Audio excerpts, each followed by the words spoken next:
Workout tayo today.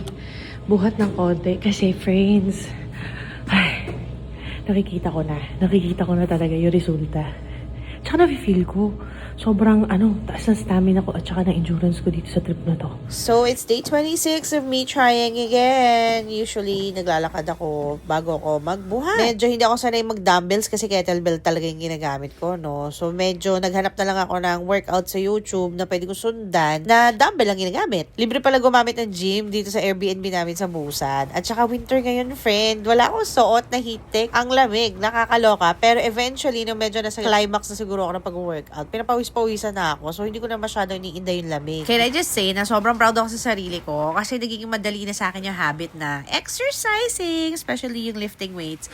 By the way, naisingit ko talaga ito sa schedule kasi pinaprioritize ko talaga siya. Hindi ito yung entire workout ko, ha? So, syempre, yung mga pang lower body, hindi ko na kaya i-shoot. Nakakaloka. Hirap na hirap ako gawin. Kailangan ng full concentration. Hindi ako makapag-vlog at the same time. Kaya kung tinatamad ka mag-exercise ngayon, gawin mo na. You will not regret it. O, di ba? I am done working out.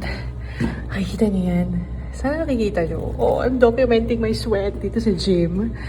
My gosh. Hindi ko na gagawin yung latter part ng workout kasi kailangan ko humiga. Ayaw ko humiga. Wala akong mat. Kadiri yan. Hello, Ikonay. Oh, anyway, I'm done. So proud of myself.